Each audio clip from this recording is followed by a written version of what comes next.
हिमाचल प्रदेश में guest teacher भर्ती policy के विरोध में शिक्षित बेरोजगार सड़कों पर उतर आए हैं। शिमला के डीसी ऑफिस के बाहर सैकड़ों बेरोजगारों ने सरकार के खिलाफ जमकर नारेबाजी की और गेस्ट टीचर पॉलिसी को वापस लेने की मांग उठाई।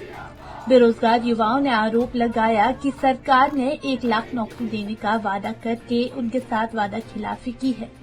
सरकार ने दावा किया था, वादा किया था कि 1 लाख नौकरियां पर साल के अंदर 1 साल के अंदर हम देंगे, पर आप देखेंगे कि लगातार जो नौकरियां दी जा रही है आउटसोर्स के नाम पे दी जा रही है। जो नौकरियां दी जा रही है वो पक्का रोजगार नहीं दिया जा रहा है। और ये जो गेस्ट टीचर्स का जो प्लान अभी सरकार लेके आई है, हम मानते हैं एनडीपी का एक हिस्सा है। वो नई शिक्षा नीति जिसको आनन फानन में बिना किसी तैयारियों के लागू किया जा रहा है। इसका विरोध बहुत पहले से पूरे देश का युवा कर रहा है, पूरे देश का छात्र कर रहा है। ये शिक्षा नीति जो है शिक्षा के स्तर को भी गिराने का काम कर रही है और छात्रों के जो रोजगार है उसको छीनने का काम भी कर रही है। हम मांग करते हैं प्रदेश की सरकार से, प्रदेश के मुख्यमंत्री से कि प्रदेश का युवा हताश है, निराश है और आपसे इस आशा और उम्मीद के साथ आपको सत्ता के अंदर लेकर आया था कि आप जो पिछली सरकार नहीं कर पाई, प्रदेश के युवाओं को रोजगार नहीं दे पाई, आप उस रोजगार को देंगे। वित्त वर्ष जो 2023 और 24 का था, उस पूरे वित्त वर्ष के अंदर ये सरकार मात्र 257 लोगों को पक्का रोजगार दे पाई है।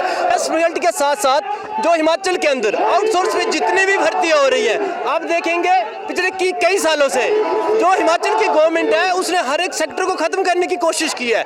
चाहे आप इन्होंने आउटसोर्स लाया, शुरू से अगर हम चले तो उन्होंने जो ग्रामीण विद्या उपासक लाए, उन्होंने एसएमसी लाया, पीटीए लाया, आउटसोर्स लाया, जितनी भी भर्ती है वो गेस्ट पे कर रहे हैं। और फॉरेस्ट के अंदर भी इन्होंने जो है वन मित्र ला दी है। तो मतलब जितनी भी आउटसोर्स भर्तियां हैं हम उसका अपोज कर रहे हैं। हिमाचल जैसे छोटे शहर में जहाँ पे इंडस्ट्री नहीं है, आईटी सेक्टर में इतनी अपॉर्चुनिटीज नहीं है, तो इसलिए हम जैसे युवा जो कि 8-10 साल से तैयारियां कर रहे हैं, तो हमारी जो सरकार के ऊपर निर्भरता बढ़ जाती है, सरकारी नौकरी के ऊपर निर्भरता बढ़ जाती है और एजुकेशन सेक्टर में जो एक बहुत सारी अपॉर्चुनिटीज निकलती है, तो हमारा जो एकदम से जो है हमारी जो एक बहुत बड़ी जो अपॉर्चुनिटी थी जिसका हम बड़े लंबे समय से इंतजार कर रहे थे, उस पर एक तरीके से जो है कि वो खत्म कर दिया है या कमजोर कर दिया है उसको सरकार ने। आप अपना भविष्य सर, मैं पीएचडी कर रही हूँ, अभी मेरी 2 साल में पीएचडी कंप्लीट हो जाएगी। उसके बाद मैं अगर 500 दिहाड़ी के आधार पे जाके नौकरी करती हूँ, वो 5 साल के तक करती हूँ, तो उसके बाद मैं अगर 35 की हो जाऊँगी, उसके बाद मैं अगर पक्की सरकारी नौकरी के लिए तैयारियाँ करती हूँ तो वो मुझसे नहीं हो पाएगा। तो इस एक तरीके से मैं देखती हूँ कि मेरा भविष्य इसमें जो है खत्म है।